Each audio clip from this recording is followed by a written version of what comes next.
lagu xukumay rafcaan Sakariya Cabdi Yuusuf ina qadan Maxamed oo 25 jir dil toogasho oo loo qisaasayo marxuumad Ugbaad Cali Cabdilaahi ina nimco haybe oo waxa maxkamadda gobolka Togdheer dil ku xukuntay Sakariya Cabdi oo ahaa eedaysanihii dilka u geystay marxuumadda Ugbaad Cali Dhabalooc ee magaalada Burco. haddaba Ugbaad Cali Dhabalooc ayaa qoyskeeda ka codsadeen inay maxkamadda horgeeyaan dilka ay ku xukuntay madaxweynaha Jamhuuriyadda Soomaaliland mudane madaxweyne Muuse Biixi Cabdi si uu qisaasta ugu fuliyo isla bishan sanadka cusub. haddaba maxkamadda gobolka Togdheer ayaa dil ku xukuntay 2 jeer Sakariya Cabdi oo ahaa eedaysana loo eedeeyay in uu dilay dilna u geystay si naxariis darro Ugbaad Cali Dhabalooc.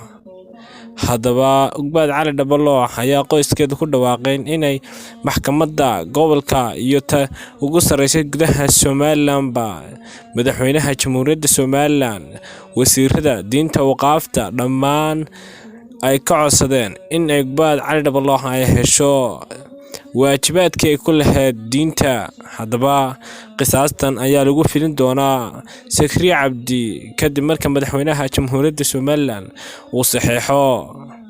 haddaba sidoo kale Sakariya Cabdi iyo family-ga uu ka soo jeedo ayaa qirtay in ay dilkan saxeexaan si loo horgeeyo madaxweynaha Jamhuuriyadda Soomaaliland qisaasna uu ku filiyo maadaama uu dhahay si gaar ah ayaan u dili doonaa Ugbaad Cali Dhabalooc marxuumadii 2 bilood ka hor lagu dilay gudaha Soomaaliland gaar ahaan gobolka Togdheer. sidoo kale Ugbaad Cali Dhabalooc ayaa ahayd hooyo dhashay 2 carruur isla markaana dhigan jirtay waxbarashada heerka sare ee jaamacadda ee ka tirsan gobolka Togdheer. sidoo kale Ugbaad Cali Dhabalooc ayaa ahayd inan daayar oo isla waqti xaadiradii ugu dambeeyayna ku jirtay xilli ay hooyo ahayd waxbarashada ku jirtay. saas darteedna Ugbaad Cali Dhabalooc dil ugu geystay Sakariya Cabdi oo ka mid ahaa dhalinyarada ku dhaqan gobolka Togdheer. Sakariya oo maxkamadda gobolka Togdheer ku xukuntay 2 jeer dil ayaa maanta dilkiisii labaad ugu dhacay 31 bishii 12aad 2020 sanadkan sii dhamaanaya. 2 bilood ka hor markii dilkani dhacay magaalada Burco ayaa gebi ahaan Soomaalida iyo Somaliland ku dhex yeeshay saameyn taasoo dadka jooga ilaa Muqdisho ilaa Hargeysa ay si xun uga caroodeen.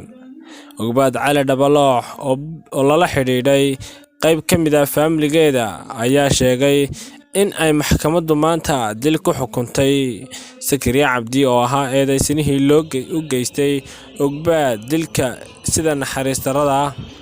haddaba wixii barnaamijka iyo qisaasta xilliga dhacayso ayaan saaxiib halkan igula wadaagi doonaa. waxaan ka codsanaynaa haddaad channelkan ku cusubtay maanta inaad subscribe saarto like-na saarto muuqaalkani si uu sii gaadho dad badan una duceeyaan walaasheen Ugbaad Cali Dhabalooc oo runtii maanta bay naga hooseysaa.